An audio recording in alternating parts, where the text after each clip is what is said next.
Welcome to Coffee and Contemplation. I'm Robin, and today we will be discussing Chapter 8, The Mind Flayer.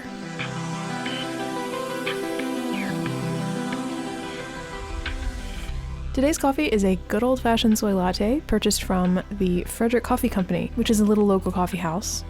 Local to me, anyway. That was actually one of the first places that I went when I started venturing back out into the world, so. And also, joining me here today, I now have acquired a couple new Stranger Things pop figures. I have the Steve Harrington from season 2, but I also have now, joining him, Dustin and Lucas. So I'm very, very happy to have them.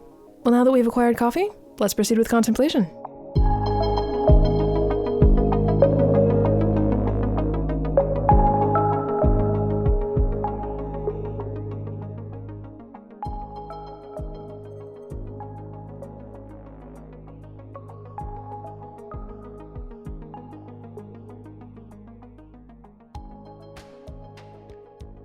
We jump back to the exact moment we left off. One demodog emerges from that big crater in the floor and attacks the glass. And Owens assures Hopper that they can't get through, but more of the demodogs follow, and they all start shoving against that glass. Hopper's like, "Are you sure?" And in answer, Owens sounds the alarm.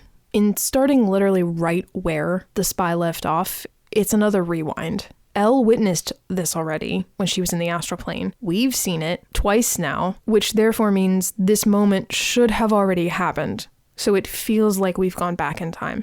And why I think that's important to note is because by reverting right back to this moment, it winds up instilling a sense of delay. And to a larger degree, it winds up making everything in The Lost Sister feel like it was just filler, even though it very much is not. And I wondered if there was another way they could have brought us back to this place, this moment in time, that might have felt different, that might have been a little bit less expected, or I don't know if maybe obvious is the better word for that, because I feel like that's more of their style. Now, part of that is because this episode we want to get the sense of like, they left us with a cliffhanger, they want to just dive right back in. I see that, I respect that, but I think because that's so different, again, from everything else that they've done in the past, I think that's partly why it stands out. And even though I think it's a mistake for this episode, I think The Lost Sister is the episode that suffers, framing it in the way that they did. You know, I wondered, could we have opened at the same point in time, but somewhere else in the lab? Like we cut away from Hopper and Joyce getting caught by all the lab security at the end of season 1, and then opening with them in the interrogation room, like stuff like that. I mean, maybe open with other guards somewhere else in the building, far away from the action, wondering what's going on. And then maybe we don't swing back to Hopper and Owens until after the alarm goes off. But even I have to admit that by doing that, you lose all the buildup and the danger, and it doesn't necessarily recontextualize or reorient you within the immediate danger. But at the same time, Hopper could have also recounted some of what happened in flashbacks once they get to that security room later. So I don't know. I think there are other things that they could have done instead. I think there were other options, other routes they could have taken. At the same time, I also recognize that like with stuff I said in The Lost Sister, I don't think that they made this decision lightly. I do actually really like the scene itself. I just think the way it's broken up across these 3 episodes ends up being a little bit wonky.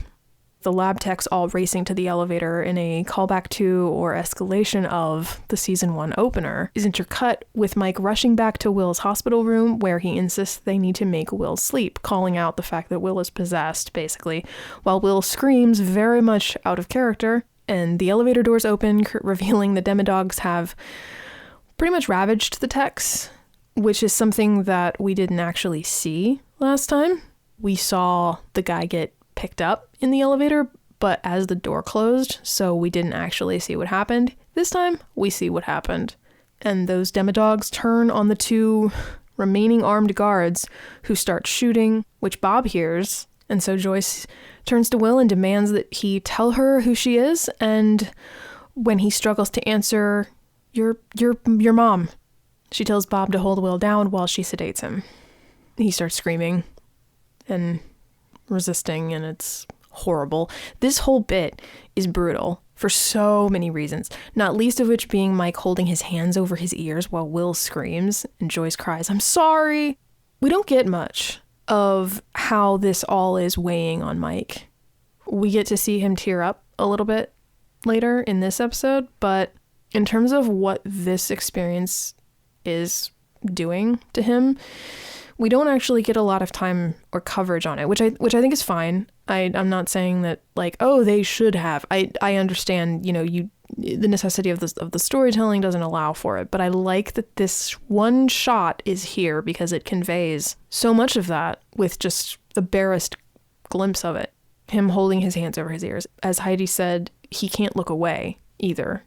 Hopper and Owens get back to the room, and as death and destruction, general chaos erupts all around them. Their group takes shelter in a security room filled with monitors, where they get a full view of what is happening and how the demodogs are loose in the facility just before the power goes out.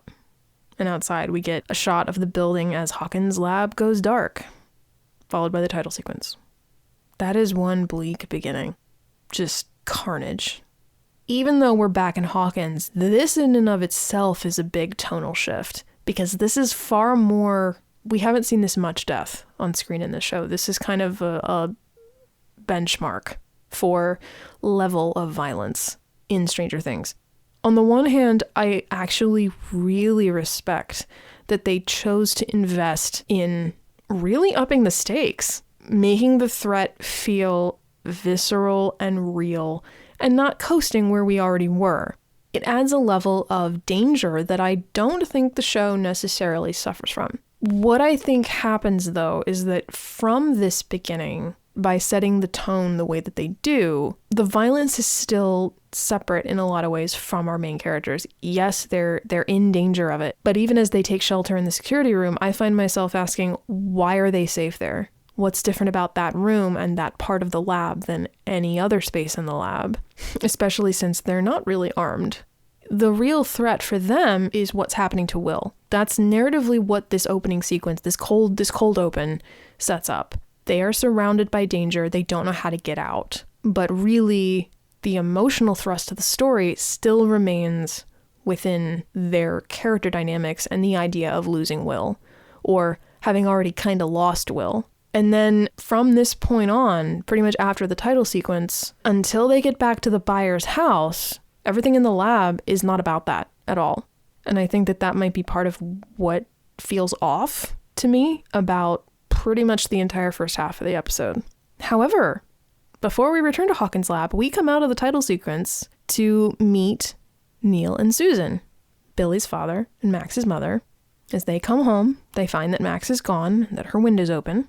And Billy prepares for a date until Neil and Susan come knocking, and Neil demands to know where Max is. With Billy apologizing for Max not being there, I don't know, maybe she went to the arcade, but when he says, "I'm sorry, okay," to his father, I think the apology actually does sound genuine, and not just from a, like, I'm going to say this to appease you. It actually does, it doesn't sound, it lacks any specific attitude.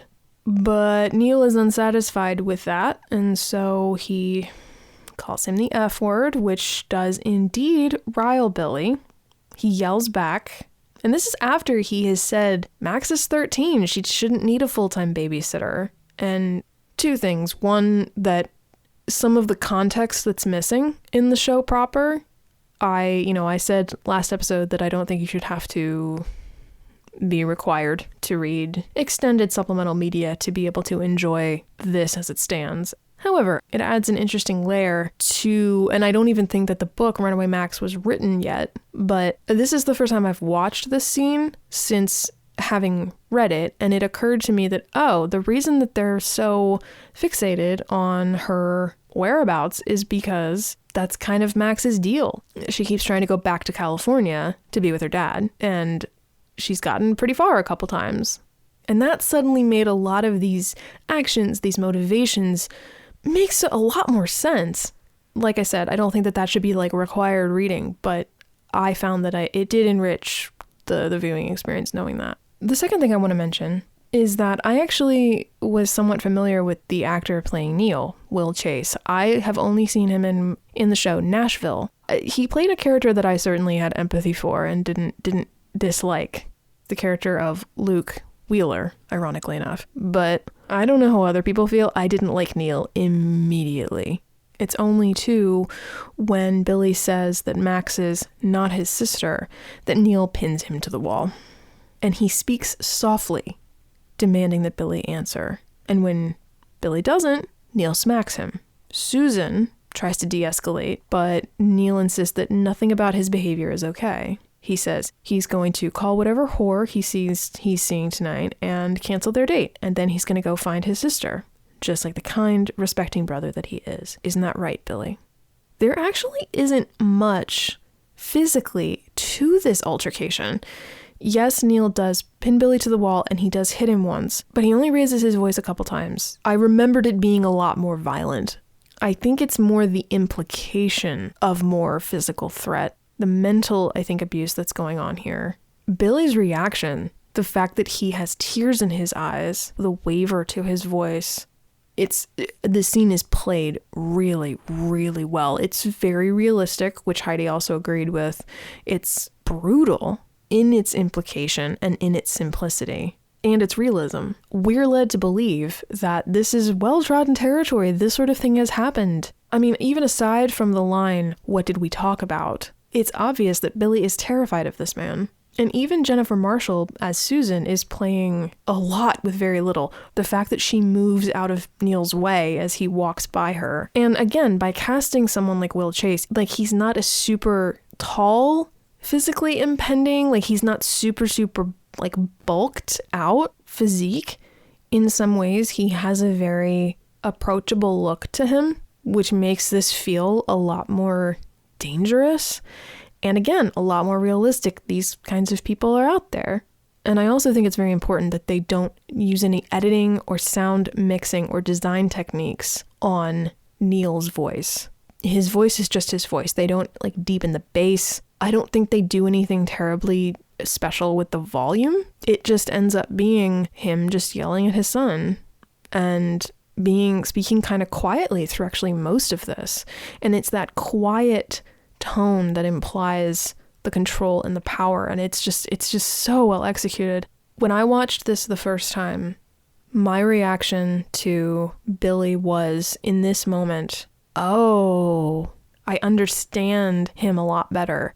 I have empathy for him. Did I suddenly forget about everything that had happened up to this point? No. Did I think that he still needed to be held accountable for some of his actions? Absolutely. Did I still think that he shown some racist red flags? 100%. But it was suddenly like, but this is how we got there, at least to a certain extent. There's certainly shall we say, an influence happening here. As Heidi put it, you can see in this scene the cycle of violence and the cycle of abuse. And it's done so briefly. You don't spend a lot of time in this arc with these characters, but so much happens in this one scene, and it's so beautifully done. The brevity of it, I just marvel at. I mean, the performances from all three of them is just stellar.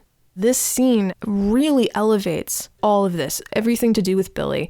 It becomes much more complex, much more layered. It takes away that simplicity of this is just a bad, evil person. And I applaud that they did that here. After Neil says, "Find Max," and you see Billy react fully once Neil has left the room, we cut to Max, where she, along with Lucas and Dustin and Steve, walk along the train tracks discussing what happened in the junkyard, which devolves into the truth coming out about Dart eating Muse because Dustin kept Dart, and it all escalates in an argument over who broke the rule of law, who took the bigger risk. Meanwhile, as the kids argue, Steve just stands back, clearly over it. I also wondered too if this was a moment where the kids were told to improvise, like, here's basically what you're arguing about, just kind of go. And then they left it up to Kiri to be the one to determine when he hears the sound off screen. Because he does. He hears the screeches in the distance from the lab, and he sort of snaps them out of their argument. And go with me here. Randomly, this reminded me of something that happens in season 3 when Steve recognizes the sound of the mall ride kind of using the D&D comparison or template as we are wont to do around here, I'm going to make the claim that I think Steve probably has an extremely high passive perception. He seems pretty good at catching little details like this, things that other people often miss.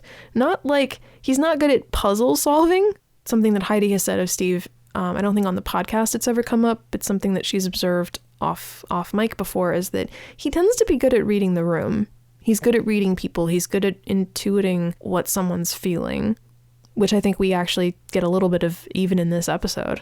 And as a result of that, he may not even necessarily know what something means that he's observing or intuiting, but he's frequently the one to spot or hear or find these things in the first place. And that usually is pretty important, such as in this case. And they all move off in the direction of where they hear the sound, except for Max, which is when she mimics Dustin's incredulity from season 1. She says, quote, "Hey guys, why are you headed towards the sound?" as they all go running off. And remember, Dustin's line was, quote, "Did you ever think Will went missing because he ran into something bad and we're going to the exact same spot where he was last seen and we have no weapons or anything? I'm just saying, does that seem smart to you?" End quote. So when I said in season 1 that that reminded me of a moment with Max, this is that moment. And I stand by that.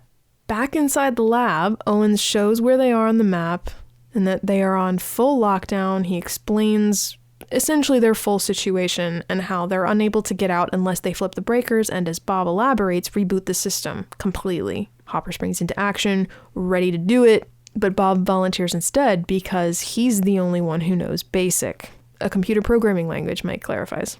I really like that detail, that Mike knows what BASIC is, but when Bob asks Owens if he speaks BASIC, both he and Mike shake their heads. It's a nice beat that Mike isn't tech savvy, not in that same way, and it's both a subtle delineation and connection between him and Bob. It's nice. And also, when Bob says, "How about you, Doc? Do you speak BASIC?" I couldn't help but also think of, "Do you speak Bocce?" from Star Wars. I also think that this is the moment a lot of us knew that Bob wasn't going to make it. Hopper and Bob get the gun and walkie-talkie from a dead security guard. And when Hopper asks Bob if he knows how to use the gun, I love the way Bob goes, "No? Like, no, dude, this isn't who I am. Like, why would I know how to fire a gun?" I also like that Bob is so scared throughout most of this whole episode, and how it does increase. Like, you can see his fear intensify as he goes into this situation. I think, it underscores his courage. And it's real, it's understandable. This is, I think, how a lot of your average person would react, myself included. I'd be terrified. So Hopper runs down how to use the gun, and when Bob asks Hop to make sure that they don't wait for him, Hop says, "I'll get them out," and off Bob goes. And I actually, as much as this episode is upsetting, I like that this moment between him and Hopper feels genuinely respectful of Bob. I think Hopper may know that Bob isn't going to make it, or at least that he knows the risk that Bob is taking, certainly, and that it's like he respects what Bob is doing. Hopper is a cop. He's chief of police. He's been through Vietnam. To him, this is something that he is more capable and ready to do. Bob doing this is a lot harder for him. He doesn't know what he's doing. I don't want Hopper to die in this sequence either. The first time I saw it, I didn't want anyone to get killed. I still don't want anyone in this show to get killed. Not even the characters I don't like. So this whole thing was just generally upsetting. But I really, really respect how much Hopper seems to respect Bob in this moment, and respect what Bob is asking him to do. He is respecting Bob's wishes, and he continues to do that. But also, like, all of that aside, like, all that's great, yada yada. But it did occur to me on this rewatch, why in the hell did Hopper not just go with Bob? I understand that it's a dangerous situation, but, like, literally this is what he and Eleven will do in the finale. She's got to do the thing. She's got to close the gate. He's there to watch her back. Why in the fuck does Bob not get that same treatment? I can tell you why, because he's got to die, because he's a red shirt.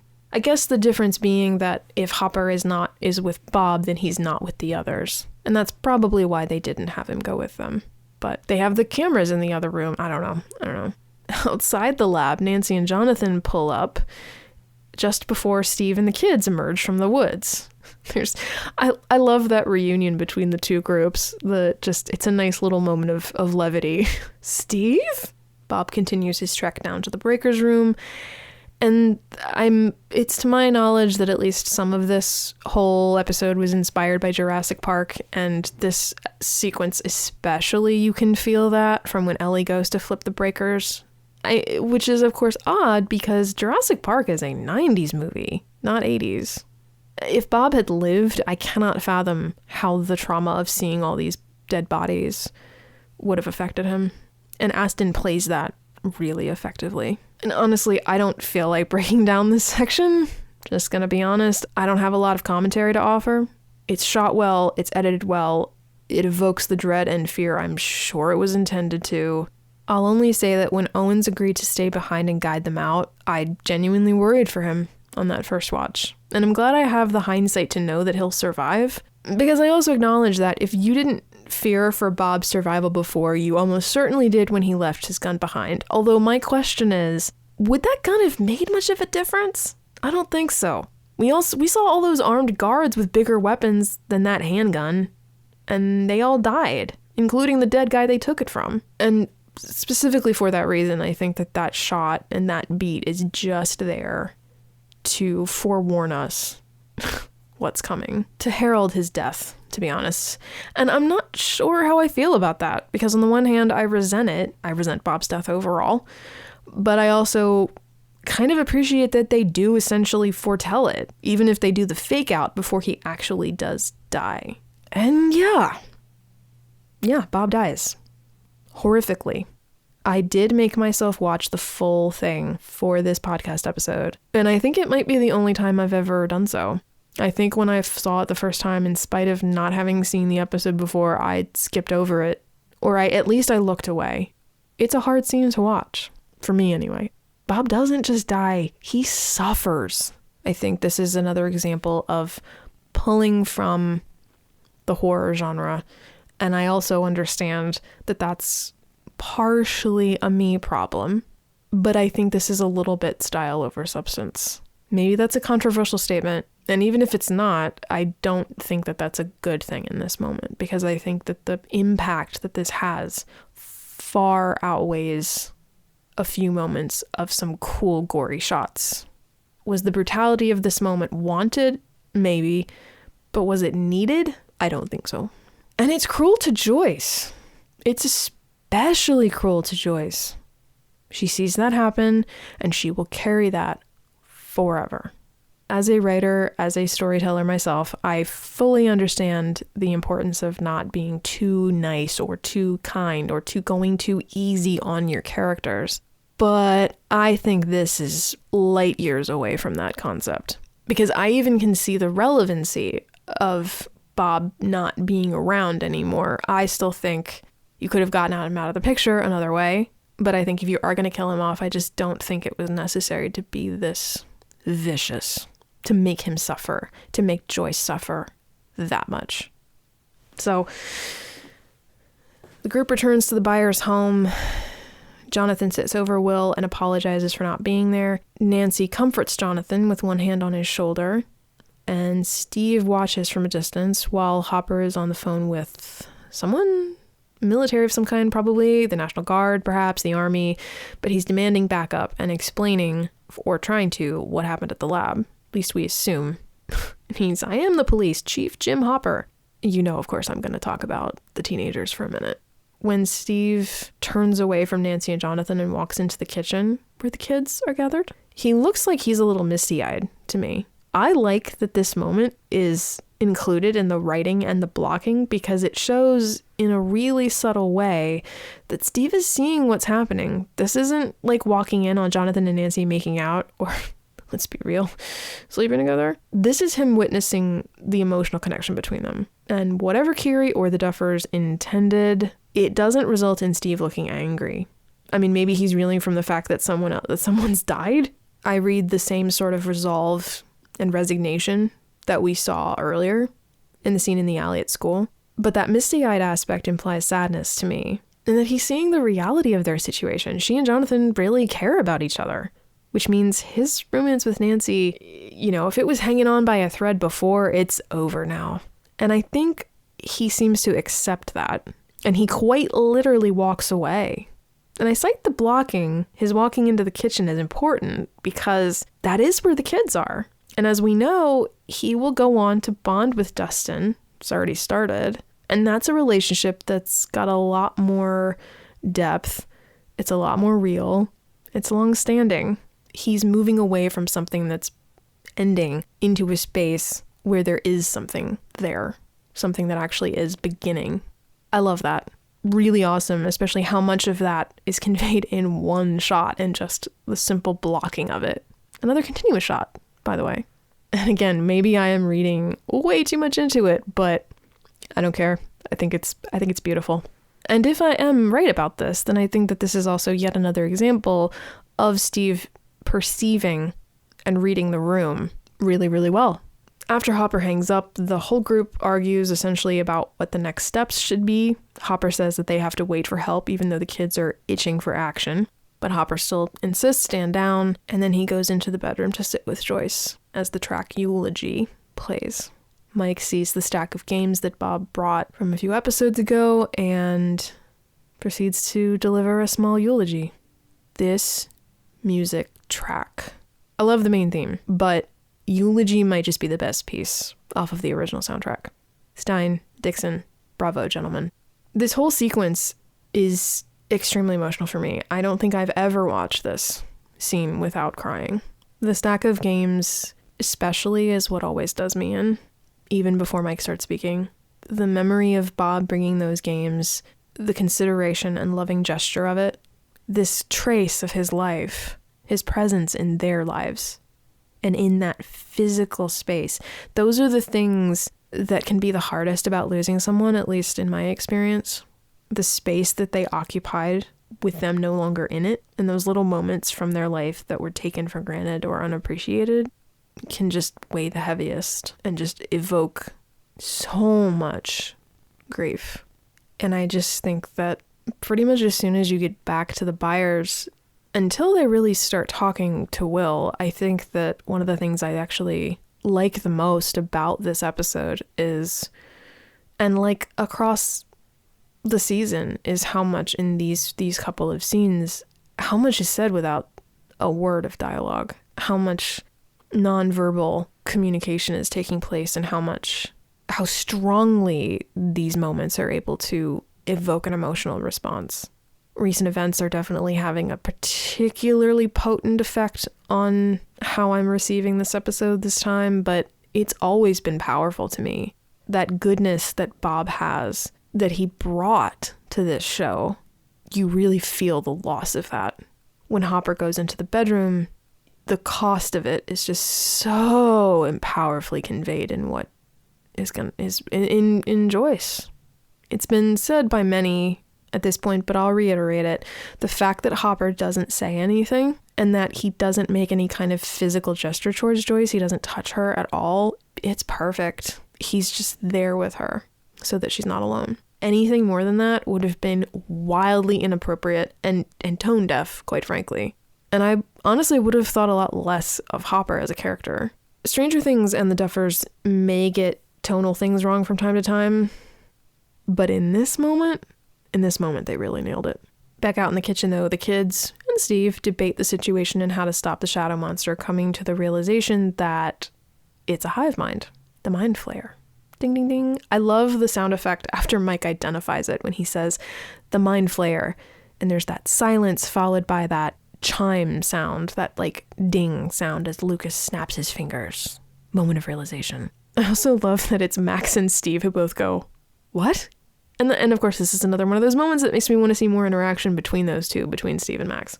And I think this is another great example of like the sound design doing a lot of work. Like even if two of the characters in that scene don't know what the mind flayer means in any context or any capacity at all, the sound design is sort of, I think, indicating to us like this is important. Lucas, Dustin, and Mike certainly like kind of aligning in their mental like theory. But I also think it's a moment of like communicating to us, the viewers, like this is accurate. They are right. They just hit on something important. Audio version of a light bulb moment. They break out the D&D manual. Everyone comes back to the kitchen except Joyce, and they start breaking down the connection to the metaphor or the analogy of the Mind Flayer. That moment of dispute between Lucas and Dustin, it feels like a mini callback to the Hobbit versus the Lord of the Rings argument that they have in season 1, and I really like that. It's different. They play it differently because Dustin goes like, really? That's okay, fine. This analogy. So it feels like it's a natural thing that they would disagree on, but it's a nice, also like we're moving past it. It's not an exact replica. It's cute.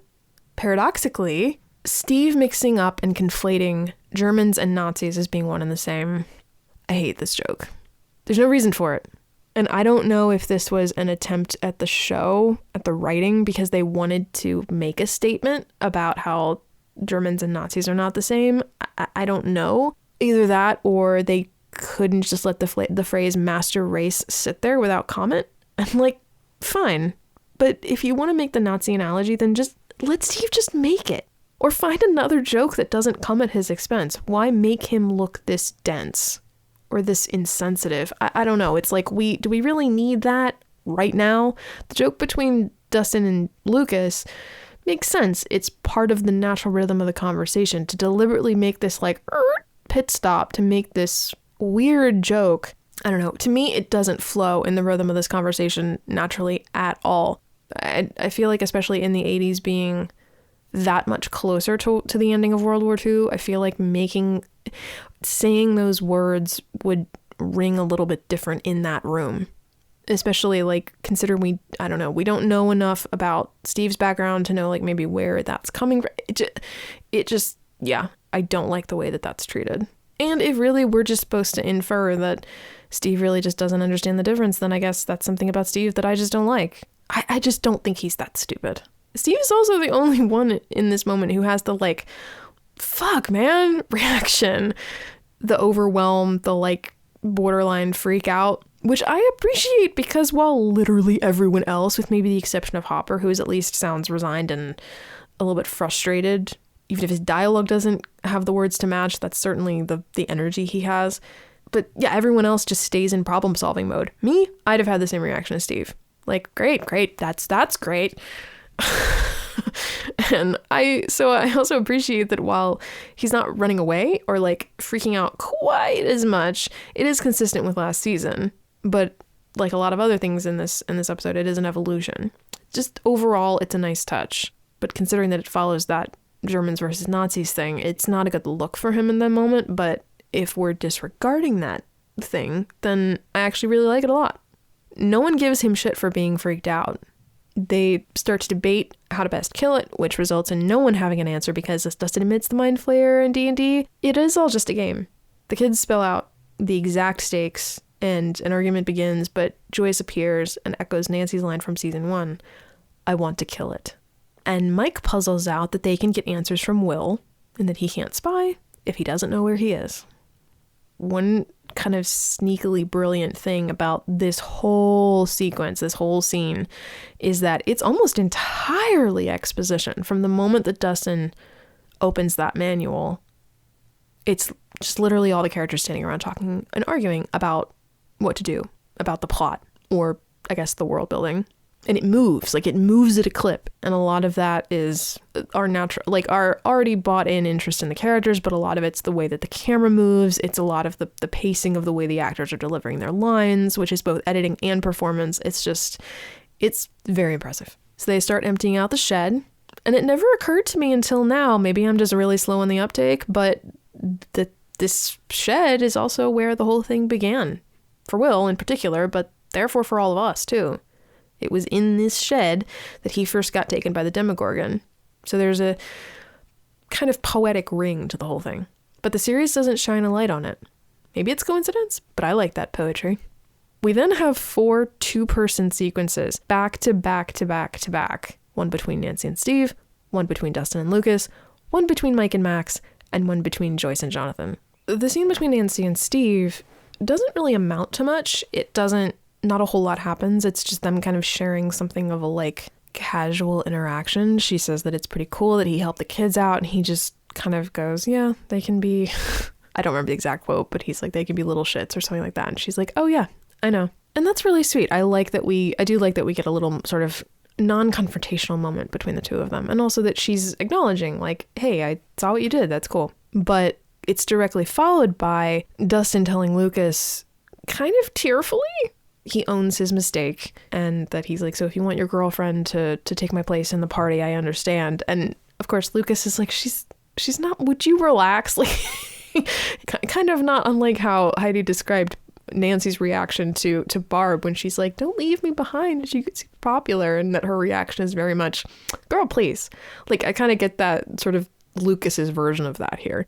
But his denial that they're boyfriend and girlfriend, it's like, well, nothing's, I guess, like Facebook official yet. But Dustin's like, yeah, but I can feel it between the two of you. I'm reminded of a lot of the conversation that Heidi and I had last season about the friction between Mike and Lucas, and how Dustin was sort of cluing Mike in about the fact that Lucas was just jealous, and that he's worried about losing Mike as a friend because he sees Mike the way that Mike is reacting to this girl. And so all of that was in the back of my mind in this scene, especially since Lucas is now on the other side of it, and that Dustin is now kind of in Mike's position, I think, and that he's admitting that. And I think that's where a lot of his distress is coming from, that he's like, you're gonna like Max more than me now. And I don't know, like, I don't think that that's necessarily a rational mindset, but I mean, I think we've all kind of probably been there in some capacity or other of just being worried about losing something, you know, a friendship usually, I think is what I'm thinking of. And it's not about, I don't read this as that,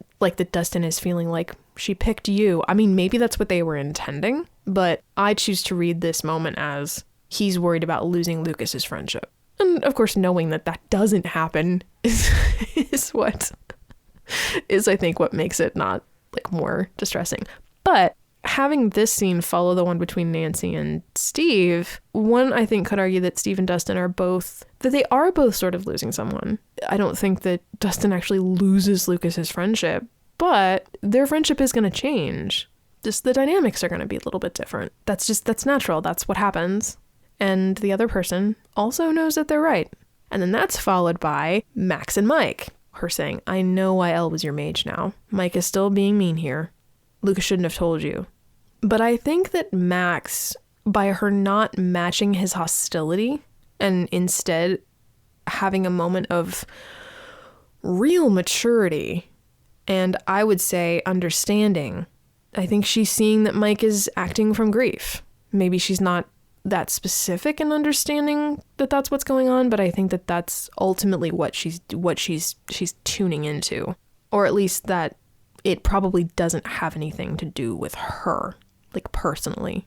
And so instead, she just offers encouragement towards him, which he doesn't accept. He just maintains. But I think that Max chooses this moment to not double down and not engage in conflict with Mike. She chose to reach out, and she did so in earnest. And so when he responds the way he has all along, she's like, I get it. I see what you're experiencing. And I think by her kind of being the first one to like step back and choose kindness instead, I think.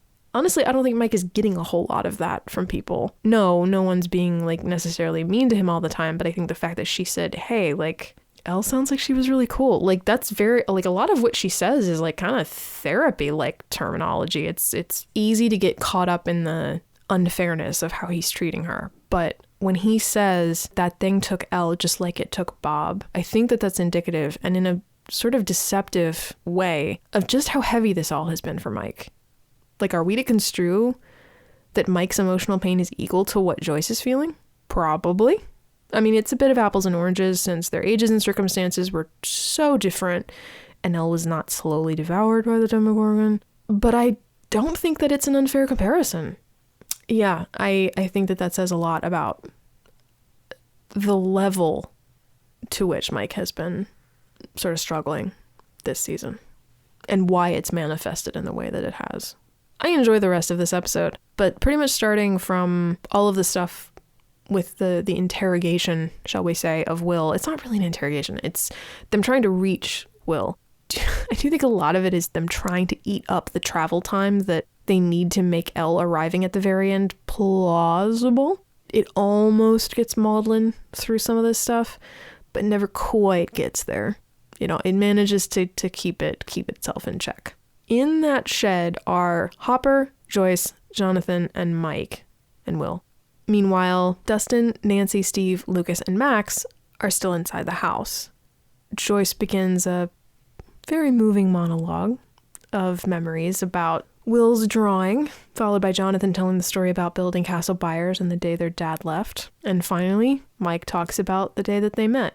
You see Will's face shift from emotional to angry, and he says, "Let me go," but also while tapping out a message in Morse code. The message is here. So Jonathan breaks out the clash, and we revisit "Should I Stay or Should I Go?" in a montage that's intercuts the group telling stories about Will to Will and others translating the Morse code. And just as they finish Will's full message, close gate, the phone rings. Dustin hangs up, shit. But it rings again, so Nancy rips it off the wall and throws it across the room. But it's enough. So they sedate him completely, but they hear the roars in the distance. They're coming. Frankly, I think it's kind of amusing that no one just answers the phone. Because my theory is that was Hopper's military backup calling. So I just think that's kind of funny. I mean, I get it. It's that panic moment of like, shut up, you know, but I'm like, just answer it. Just answer the call. But they prepare to make a stand. Hopper and Nancy with their guns, Steve with the bat, Lucas with the slingshot. Mike is even holding something, like a trophy, candlestick, I'm not sure what it is. And I like the sort of arrangement of all these characters, like in terms of the little clusters that they sort of form. You know, Dustin is standing behind Steve, Max is with Lucas, Jonathan and Joyce are together, and Mike is even next to Nancy. The way that they all sort of subgroup like that. But they're all one unit. I just think that's kind of cool. And then the music dies away, and we get the dreadful, literally, filled with dread, sound design of some sort of commotion is happening outside before a demodog sails through the living room window and everyone screams. The critter doesn't move though, and everyone holds still, confused, trying to catch their breath, which is a detail I actually like a lot. It's reflective, I think, of our reaction as viewers too, and indicates through the sound design, again, that the danger is past, even before we have it confirmed by the forthcoming character entrance. All that build-up led to this. We're not ramping up to something now, and everyone is letting out the breath that they were holding, including us. Max asks, "Is it dead?" Which prompts Hopper to nudge the thing with his foot, and it seems to be. And then the floor creaks behind them, and everyone turns. The deadbolt unlocks itself. The chain lock unhitches itself. Ooh, remember where we saw that before? And the music also starts to creep back in here. The door opens in slow motion, and 11 crosses the threshold. We get a slow pan shot of some of the group reacting to seeing her, and then we get back and forth close-ups between Mike and 11. I laughed once about how I think it was sort of odd that Steve is behind Mike, but I've completely disagreed with myself since then, because I actually think it's perfect. Because at this moment, the focus needs to be completely on Mike and Elle. And the fact that this is their reunion. Anyone else behind them would have distracted from Mike because we'd be thinking about their relationship to 11 too. But Steve doesn't really have a relationship with 11. Like, the least of anyone there. So the focus then just naturally, by default, entirely is on Mike. And you do get a moment of Hopper like lowering the gun, you know, registering that he's seeing her early, you know, before this back and forth with Mike. And I really like that this episode ends with this reunion, that that this moment got to be entirely the two of them, because Mike didn't know that she was still alive. He hoped and he suspected, but he didn't know. Hopper knew. For an episode that has so much anguish in it, this is a wonderful way to conclude. It doesn't make up for Bob's death and for all the death and violence that come before, but this is a moment of pure light. I mean, the looks on their faces. It's so sweet. I love it so much. Final thoughts. I know I said in season 1 that I think that the conclusion of I think Holly Jolly is still up there as my favorite, which is the We Can Be Heroes montage. I stand by that. This is a really, really close second. I really love this conclusion, which says a lot. This is not an episode that I revisit very often. I've rewatched the scene at the end a lot, but just to add to the stack of favorable arguments for The Lost Sister, I would much more willingly rewatch Chapter 7 than I would Chapter 8. I do not enjoy this episode. I pretty much skip the whole middle chunk pretty much every time. I still love the second season, but the one big glaring sort of strike against it is Bob's death, and in particular the way it's handled. I just think this is dipping a little bit too far into the slasher/horror genre for the lighter horror context that the show has created overall. Because there are other shows on Netflix that have a much more outright horror, scarier vibe. Yes, it's paying homage, but I just don't personally believe that that's its foundation. I think its foundation ended up being, I've said it in the episode 0 for season 2, that it's a little bit more of a dark fantasy. That's the thing I think it's most consistent with. These moments of outright horror are rare. They're more unique. They're not ever present the way that I think some of the other things are. That said, the show has gotten progressively darker and more body horror focused as the seasons have gone on, and I'm hearing similar things about season 4, that it's the darkest season yet. So maybe this is just one of these early steps in that progression. I'm not saying that it's handled badly if that's what they're going for, but I am saying that it feels out of place at this stage, and that I don't enjoy it on any level, which is a shame because I enjoy so much else about the show, and especially this season.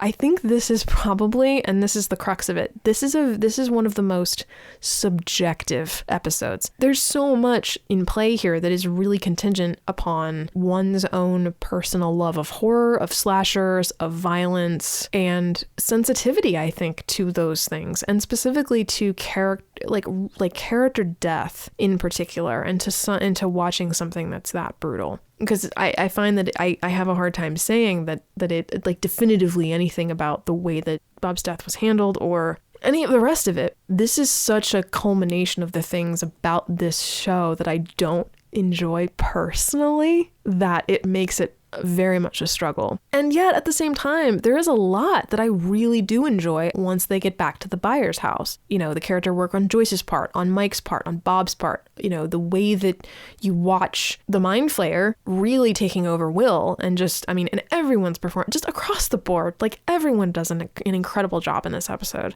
There's so much good, and it's like this big glaring part in the middle that I have to skip every time I watch it. So it's just a real bummer. It's a bummer of an episode. And like I said, I'm far more likely, if we're talking about just watching an episode start to finish, pretty much any other episode this season but this one. Now, weirdly, I was reminded of an analysis I once heard about film noir, that one of the hallmarks of that genre is that no one who is truly or wholly good can stay within the world of the noir piece, of that story, that milieu, if you will. In noir, the main characters are morally gray from the start, or they've been touched by darkness of some kind and permanently affected by that darkness. That's the world they find themselves in and stay there because of circumstance or choices they've made or associations they have that have permanently affected them in some way. Supporting characters can't stay in relationships with the mains because if they do, they'll either suffer, leave, or they'll be drawn into that murky darkness once they start to be affected by whatever the story is about. Or they'll die.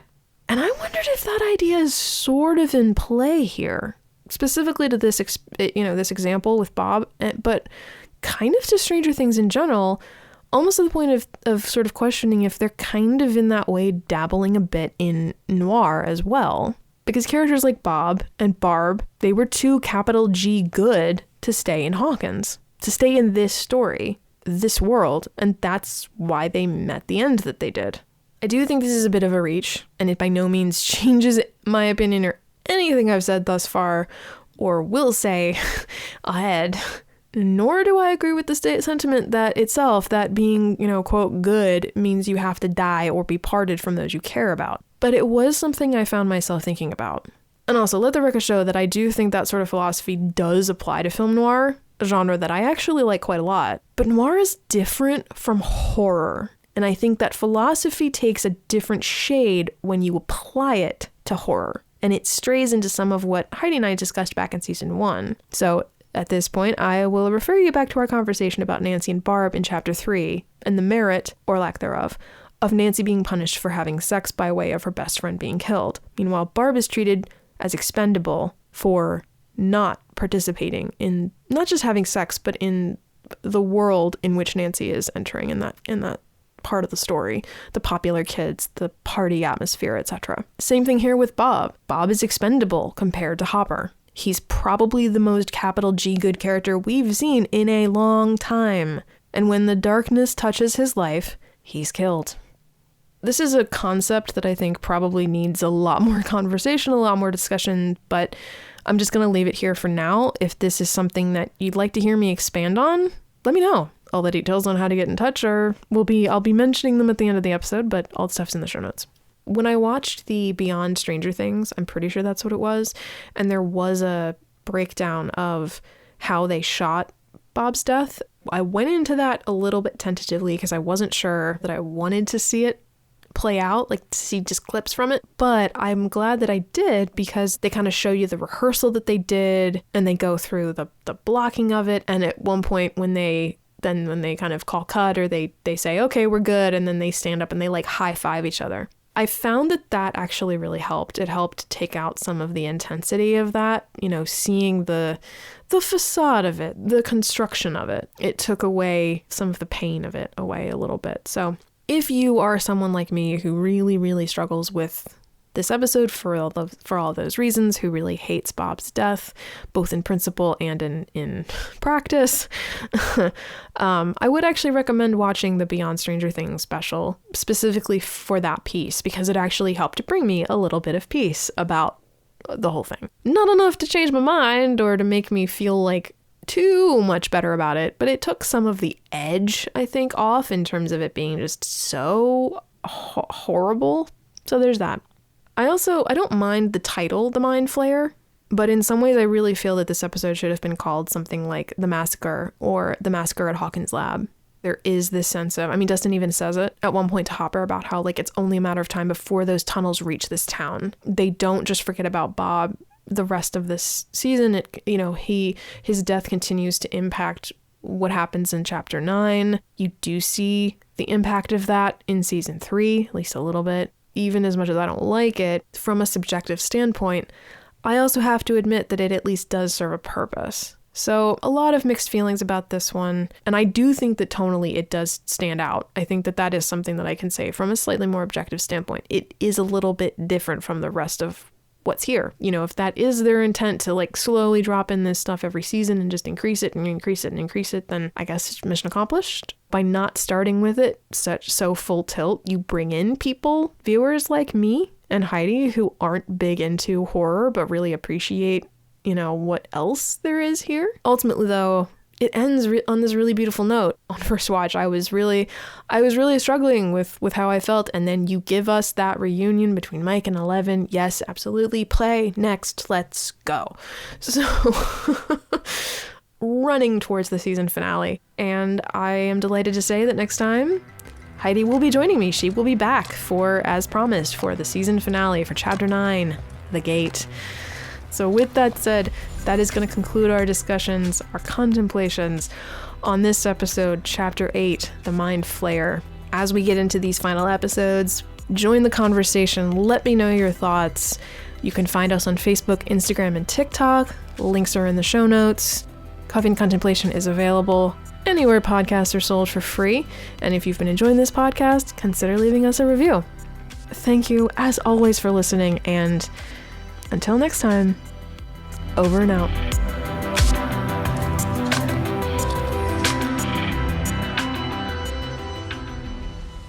Pause for IMDb. Mind Flayer. It's like dark out. I'm surprised there are birds still out. I wanted to get rid of that update warning because the last thing I want is to be in the middle of this and then have the computer shut down automatically, because then I would lose everything I've just recorded. That would suck.